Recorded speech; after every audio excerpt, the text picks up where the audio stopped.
Hi there guys, Jiu-Jitsu here for match number 3, currently 2-0, hoping to play against another opponent with a 60 card deck. Whoop whoop.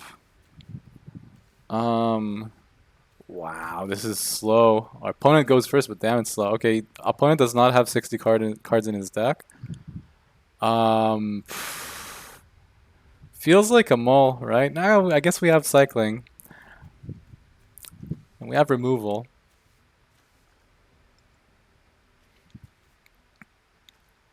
I guess this is also removal. Okay, I'm gonna keep this. I don't know. I may be a bit keep prone, perhaps. Maybe better players than me would have mulled this. We have a game plan. It's just a bit slow. Um, okay. Yeah, it's probably worse than I thought. So our cycle land is also our black source. So probably should have been a mull in hindsight. We did draw a game plan, but our I guess we'll see. Might not be that bad. I'm still keeping the Shutter Skull because there's a good chance we're just going to be having a lot of mana up to do stuff. Play like an accelerating guy, right? That would be cool. I could like aberrate him EOT. We'd have a blast.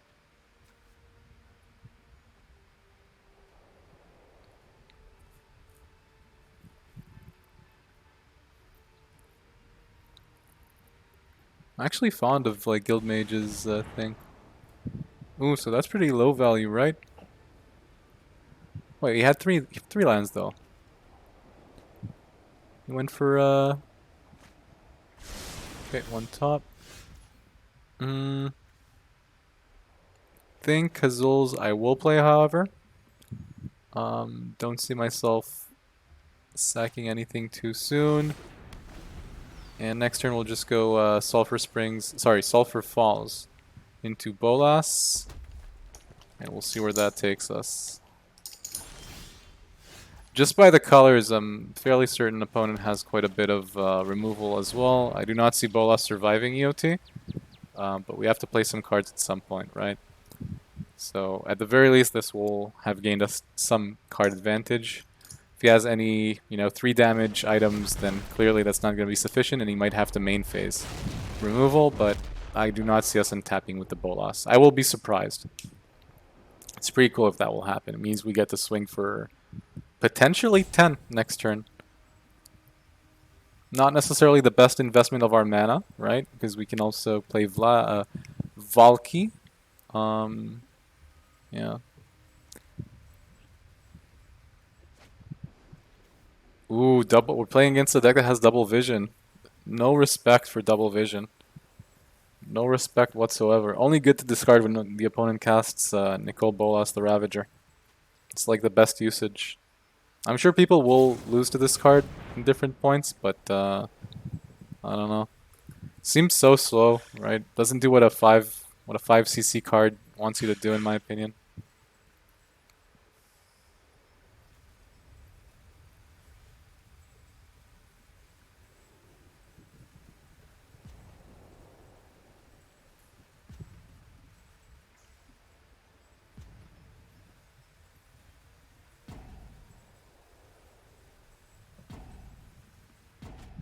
Okay.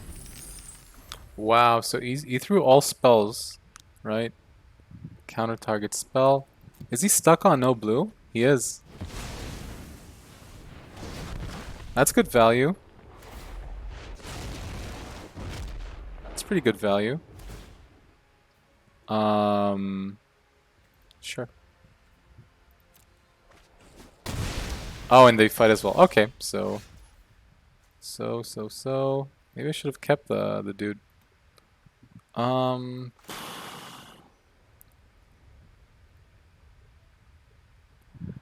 I'm really contemplating here. On the one hand, excellent. It's like 2 more lands, and we have some removal, right? And we have the lands as well.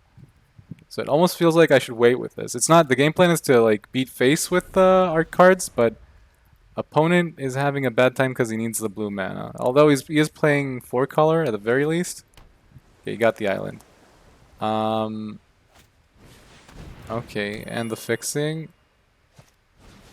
And he's exploring. Okay.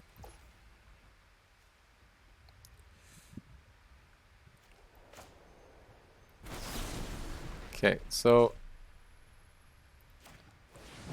not sure if this is the best investment, but I have the feeling that at the ridiculous amount of mana he has, he's probably going to be playing things that are a bit scarier than, you know, than 3/3s, which can be killed. So I will end my turn, and I'm almost considering running the Embercleave EOT, just to kind of make it easier to use later on. I guess it's better as a combat trick. It is not always the case that if you have mana, you should always use it. And I hope he just plays one enormous threat this turn. Yeah, it's pretty good. It's pretty good. And we just get to kill it. Ah, yeah, that's the good stuff. That is the good stuff.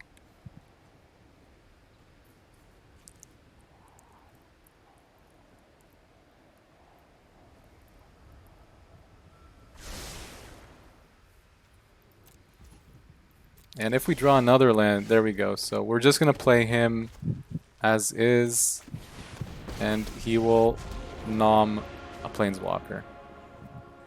Oh, he can't do that. That's unfortunate. Thought he can exile anything.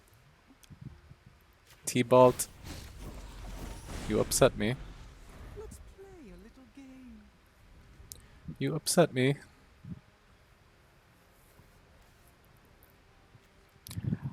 That being said, Terror of Peaks has a lot of synergy with other stuff. With, this card, right? It turns into like a blaze. We get like 1,000,000 triggers.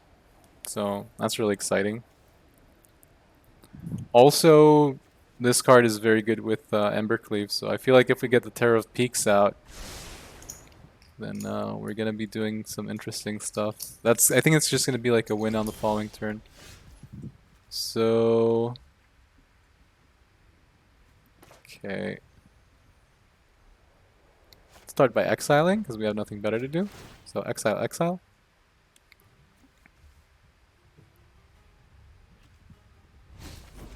There we go. So we might run into a counter here. Let's see. It's going to cost 5, and then we're going to be left with 3 mana, which is some damage to this. Yeah, she's going to have to eat like some damage this turn in some form.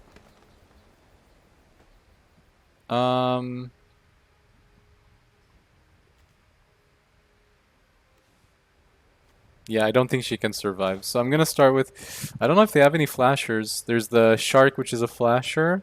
I think the Terror of the Peaks is going to have to wait a turn. I need to pulverize face sooner. So let's cast this. And it's going to be weird, but I'm going to follow up with the Terror of Peaks, maybe. Or even just go... Yeah, he himself cannot. And as long as we keep her off 6, I'm okay. So swing. And there is a situation where he plays a flash creature, and then we kill him with Embercleave, and then we win next turn because we have Tibalt. So that would be a funky situation. So create an XX flying creature with tokens. So I think he's gonna have to bounce Tibalt or lose. Yeah, okay. So that was a pretty keen play. So this would have sucked balls for us. Lest we would have played this, which ended up turning out really, really well. And if he does not get rid of Tibalt, then I think he just loses off the bat. Because we exile all cards from... Oh, sorry, it's all graveyards. I thought it's libraries. Those are the Jaces. So not as exciting. Not as exciting, but still pretty exciting. Bum bum. And all non-flashed creatures will be exiled.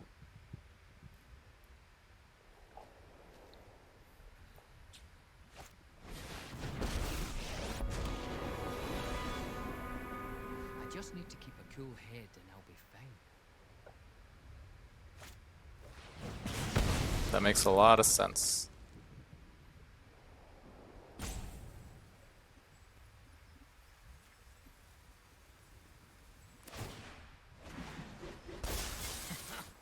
I have learned so much today. The land shall conquer you. So 5 mana, we're gonna be able to create 2 dudes or 1 dude with a bone splitter. I'm trying to figure out like what's the most efficient way to assassinate. Oh, this is actually more mana. This is an idea. I will lose the Kinra, but I guess I will pick up a lot of gas. Yeah, let's do that. Yeah. Okay. Yeah. We're gonna do it. We're gonna do it. So exile everything forever, right? Everything is exiled. Everything. That's pretty silly. And I have a bunch of mana now. And oh my god, this is so hard to navigate.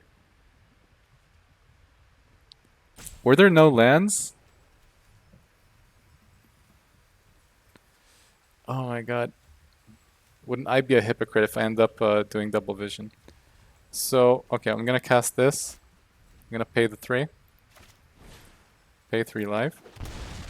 And I will play Terror of the Peaks for 5. Okay, and now I can X4 1, 2, 3, 4, 5, 6, 7, right? With this. So this basically means wipe out, let's see, 1, 2, 3, 4, 5, 6, 7. 1, 2, 3, 4, 5, 6, 7. I'm gonna do it for 6. Yeah, I like it. I like it. I like it. I like it. I like it. So, okay. Create a bunch of elemental dudes. We exit for 6. I think that's all of my mana. Not autopay. Yep. So creature. Oh, that's what it does. Okay. Yeah. So let's just kill this guy. I thought it creates. I thought it creates 6 small people and not 1 large elemental guy. That is why we should read cards. We will all be smarter. So I guess in terms of difference, yeah, I would have definitely played it differently. Okay, it's an X1. It's not X11s. So, with trample though, reading cards will help you win games. I guess that in an alternative situation, I would have created it as a 3/3, equipped the Bone Splitter, and yeah, and then done something else. And if Tibalt survives, then it's going to be just disgusting for my opponent. There we go. Nice game number 1. That was probably easier than it should have been because he was mana screwed. Clearly he plays blue and he did not get any of that. So a lot of planeswalkers, a lot of counters. Or not a lot of counters, but a lot of tempo. Like you want to speed up if possible. And don't know if we can. We will definitely axe a swamp since we're on the draw. We can also axe like a Mox, which I guess is... Mox can be like game winning if you can like cheat something into play early on. We could go Yahani. We've seen a very small creature base, so I feel like if we just go like turn 2, turn 3, we're already pretty much in control of the board. Could also be that opponent was just a bit shy of populating the board because we have that Tibalt out there. I guess this is okay. We don't have the largest variety in the sideboard, but I guess it works. I still can't get over the meme deck in match number 2. That was so good. 60 card decks for Evs. Let me get one of those every match. And that was also, we were sweating there because of the amount of lands we were drawing. So, very deep in sideboarding.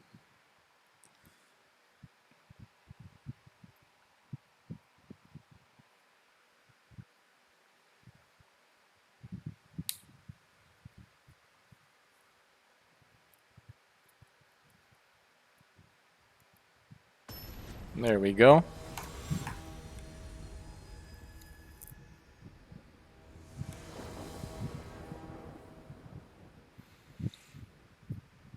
Okay. Okay. I assume he will choose to play first. Opponent chooses to play first. And I am very fond of this hand. So we will keep. And now all we need is the mana. Feel like if we get either a 2-drop or any land, we are gooch.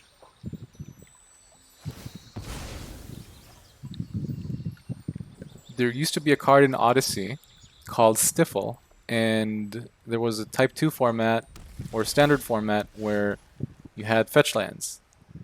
And the GG play would be to what Stifle would do is it would counter an activated or triggered ability, and if you were on the it cost 1 blue, and if you were on the play you could just sap one of those lands, and it would have been ridiculous. You would de facto like destroy a land.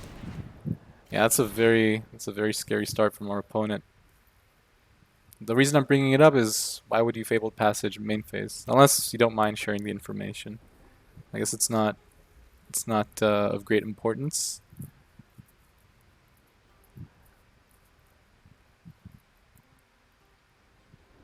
Opponent taking a long time to decide what land he wants to get into play. If we do not draw a land, okay, we do. What I was going to say is that if we do not draw a land, we will still not play the Bone Splitter in case we do draw a land in the following turn, just so we can utilize maximum utility from our Bone Crusher Giant. And currently looks like we're going to have a very strong turn 3, turn 4. An opponent, once again, seems to be stuck without any blue, which seemed to be quite an issue last turn. We'll get to see how well he utilizes that mana now. Won't be too surprised to see a Planeswalker, but I guess we will find out.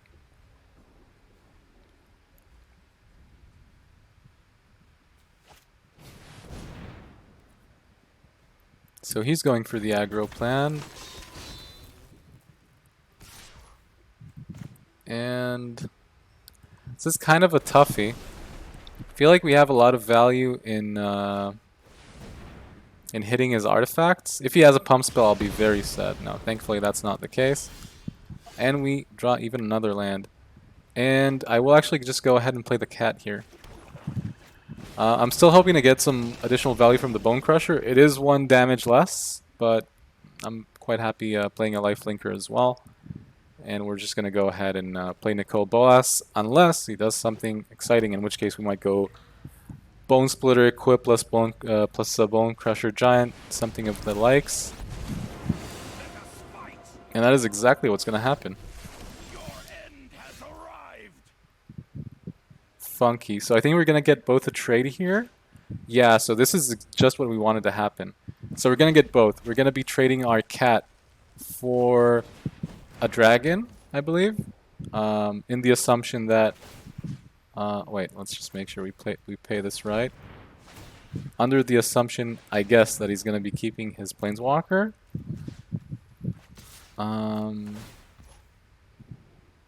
Okay.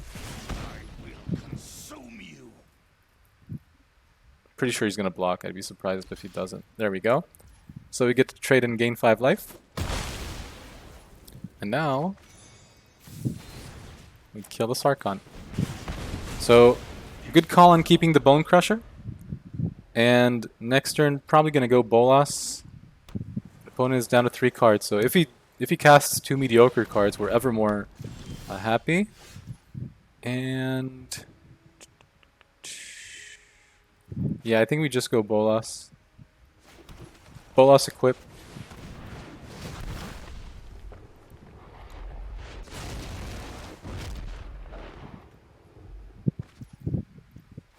I think that was the same card he discarded last time. 1 or more. Counter a bunch of stuff. Bounce a thing. Draw a card. Create a token.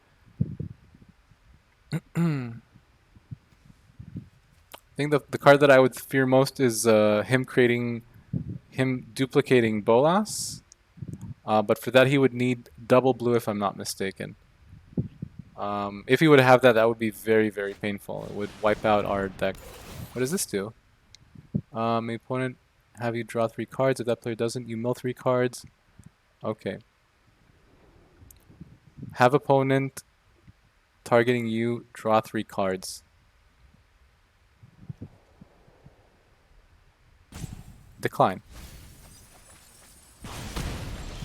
Yeah, so perks of having a bunch of life.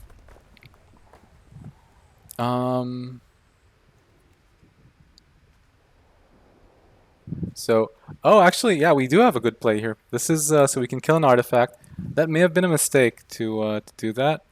So yeah, no, we needed the land anyway. Okay, so let's go. This is an artifact. Cool, cool, cool, cool, cool. Does not have reach. Okay, for my peace of mind, I think I will destroy an artifact, and I think I'll go draw 2, discard 2. So I am the player. This is the artifact, and let's find out what we do. And discard 2. I guess this and mask, right? So we get to keep the Galgas. Are we racing? Is this a race? Yeah, I guess we should have just kept it. Now we have to think about it. This is a toughie. A land is also like so game winning. Okay, no, so I'm gonna keep that card just because it's looks like we're getting into the realm of a lot of damage to face, or you know, get a bunch of removal out there, and we will swing for 6. We will swing for 6, and we'll cast the Bone Crusher. So there's a good chance that the land will be, you know, equally game winning, just so we can transform the Bolas guy.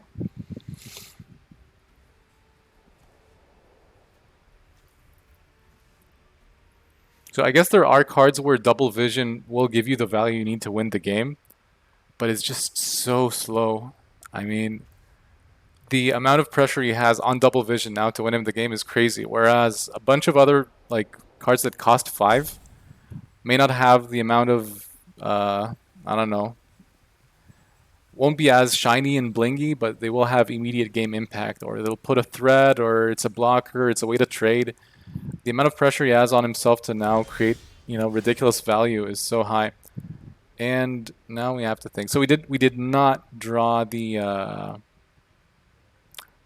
land. I'm fearful that he may have, you know, something crazy. I still think that, let's see, Shark thing costs 2 + 4, so he's going to create a 4/4, I think, right? And draw a card. I think it's paying X. I'm just going to cast this for max. I'm going to cast this for 5. And we are going to be threatening lethal. So we can also cast the other card, but I think this is quite fine.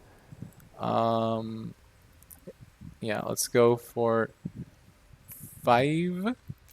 It is, I guess, the riskier option of the two, which means he's going to be blocking the Bolas, right? And he's going to be letting 9 damage through, which is still not, you know, guaranteed win. But I guess we'll find out.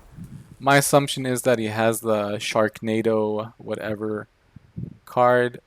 If he has double removal, we are in some trouble. There we go. So I am blindly attacking into you, sir. You may have your way with me. I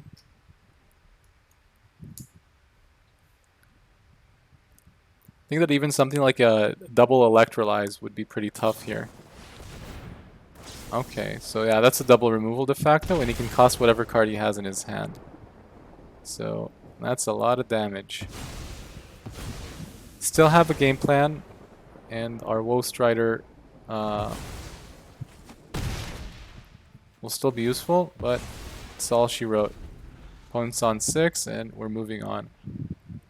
He should have plenty of lands at the top of his deck. That I didn't want. I was hoping he'd fish for lands. Well, this is a real page turner.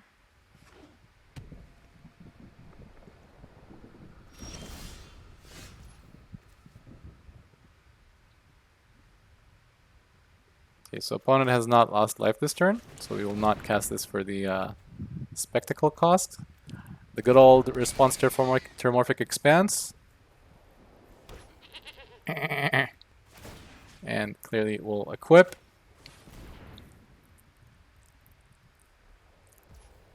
Now we have two options. We could play this for spectacle, or we could just draw a card. I'm kind of on the fence here. Since opponent's on 7, I think I just want to draw the card, and we'll populate board. Giving it second thought, that's probably the way to go about it. Oh, that's good stuff. That's good stuff. So we can also scry EOT. A bunch of interesting options here. Resolve. Honestly, we can, yeah, we can end the turn. So we can also get 6 damage to face with this, given that our creatures survive. Yeah, the overall cost is 6 mana, so 3 damage to face. Okay, it's fine. So he's a viable candidate for that. If we get 4 damage through, then it's good stuff.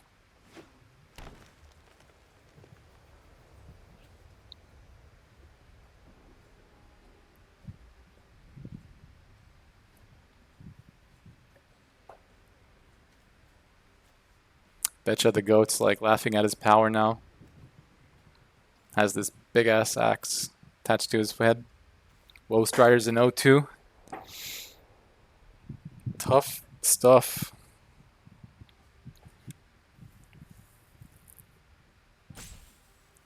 So theoretically, if opponent just taps all of his mana and passes the turn, then we win, right? If he like, I don't know, if he like plays another double vision and then just passes the turn with only green mana up and 0 combat tricks, then essentially we win, right? There is no coming back from that. So let's hope he does something like that.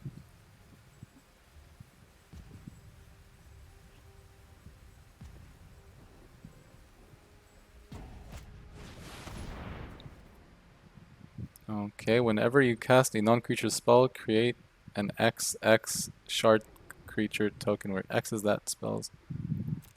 Okay. So this will not be an expensive card. It will be a card that costs 2 max, right? Okay. So we will create.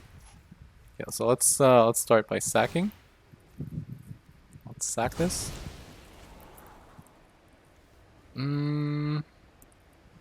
Lethal question mark? No, it's good. Still good. It's good. It's good. It's good. It's good. It's good. I have 6 mana, so it's 4 damage to face / planeswalker. So I'll keep it there. Agreeable. Resolve. You may shark.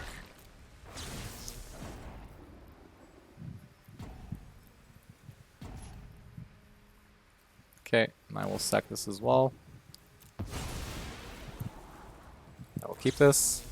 I could have been more greedy. So I can cast this for... I think the go-to here is to cast it for 3. Oh, he has no cards. Yeah, this is pretty good.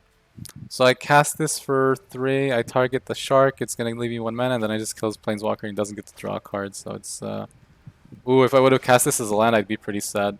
So X equals 3. Okay. This, does it deal it to each or divide it as I choose? Blah blah blah blah blah. X damage. Okay, so no, it is as good as I thought and not better. So X equals 3. I kill this. Submit. Auto pay. There we go. Some layer rules, whatever makes my guy a 2/2, not a 0/2. I think that for those not familiar, then there's like a layer mechanic where I think the lowest layer is where you fix the power and toughness. So yeah, a really cool 3-0.